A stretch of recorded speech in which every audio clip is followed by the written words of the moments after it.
Не може да се говори за предприемачество в 21 век без да се отиде в Сан Франциско. Това е меката на предприемачеството.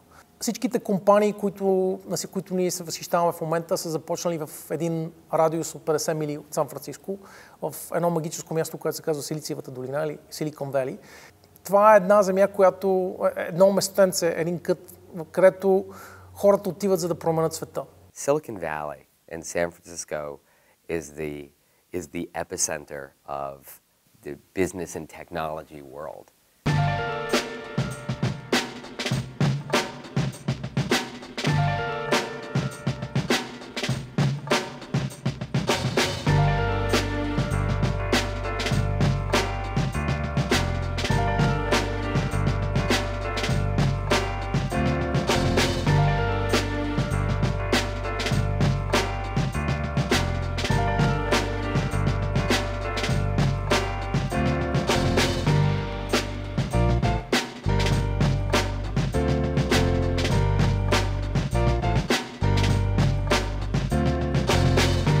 Днеска беше първият ден в Сан Франциско. Беше супер яко, много ни харесаха първата идея, с която започнахме.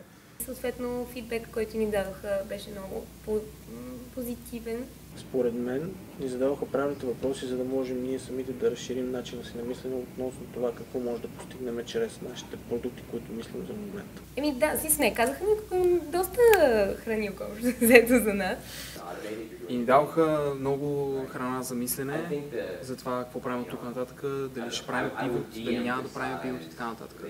Разбиха ни, да. Но може би в крайна сметка това е целта на фидбека. I find teaching entrepreneurship to be the most effective for me through stories. I really like to deliver the real world as much as possible and have students understand how difficult it is and how many knocks you take and how many bruises and broken bones you get in the process. Модулът в Сан Франциско е доста по-практически ориентиран от този в Бостън. В Бостън минахме през теоретичната страна на нещата, много по учебник. Разликата между Сан Франциско и останалите модули е главно практиката и това възможността да се докоснеш за много по-дълго време до реални хора от бизнеса. И излизайки и говорейки с реални клиенти, тествайки нашите хипотези, реално ние разбирахме, че може би на това, което си мислим ние, не е това, което реално се случва на пазара. Променихме идеята си около 3 пъти. Първо бяхме Made in BG, след това бяхме Beehike, след това бяхме Beehive, сега сме Honey Mix. Почнахме през дрегери, след това минахме през устройства за Wi-Fi, за бизнес клиенти, които идват в Америка и най-накрая стигнахме до софтуер. Бяхме RoboTour, после бяхме RoboList, после бяхме ListMe и накрая сега сме V-Reality. By the time the students get here, they have been through the academic part of the exercise and it's time to prepare for a pitch. We have 4.5 days together, or 4 days before we are pitching to a panel of experts. Right? Today we're going to try to lock everything down, right? So by the end of the day, no more major pivots.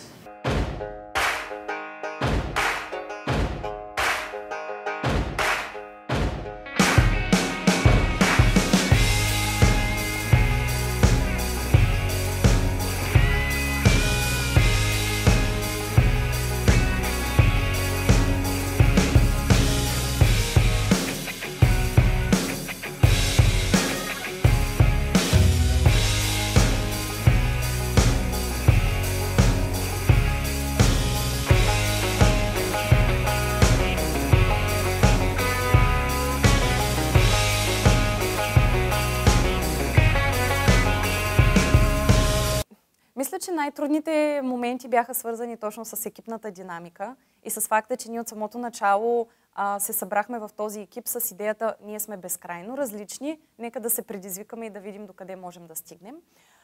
And I just had a couple students a minute ago asking me, should I ask for money in my pitch? Absolutely, right? Will they expect me to ask for money in my pitch? Absolutely, they get pitched all the time. I mean, these are real world angels and entrepreneurs and VCs. This is real out here, and it's Silicon Valley. This is happening 1,000 times a day. About a third of the world's venture capital is here in Silicon Valley. So venture capital is a special kind of money that is designed to invest into companies to help them grow big, huge and take over the world. И поради тази причина в Сан Франциско отиваме, за да се даде на участниците една визия за това как се прави бизнес в Силициевата долина и също така, за да те да изготвят своята така наречена go-to-market strategy.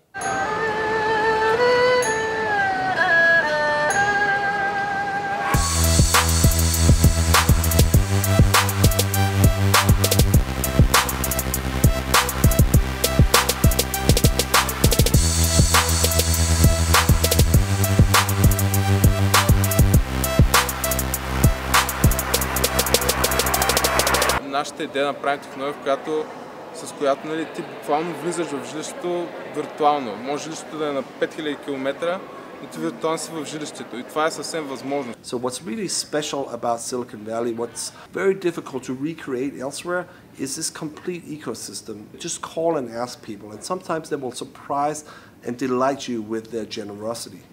Most of the time without asking for anything in return. Now someone comes asking you for help, then you help. Without putting your hand forward and asking for money. You help them because it's the right thing to do. Хората изключително много вярват, че няма невъзможни неща и това се вижда и се чувства навсякъде.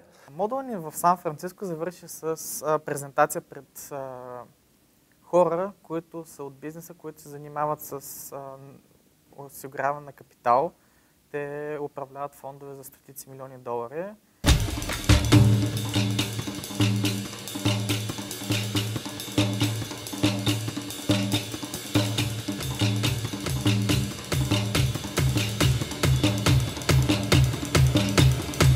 Where he simply explains the problem and the concepts behind it instead of going and paying $40 for a whole tutoring session.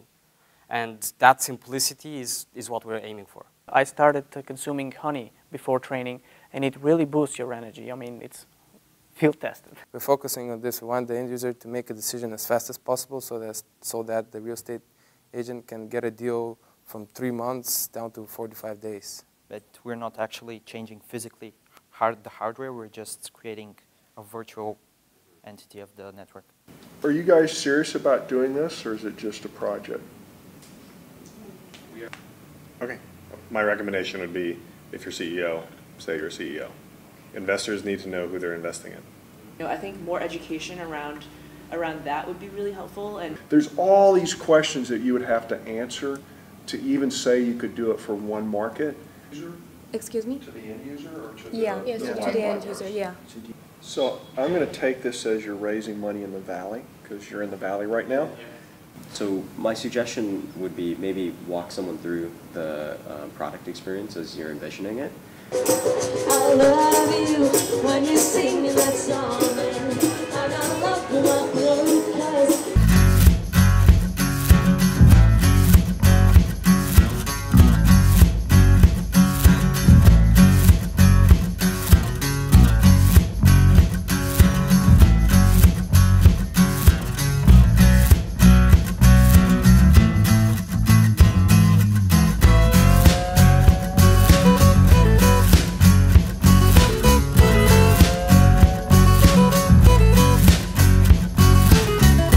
How do Bulgarian students compare to the other students I have, I guess is the question.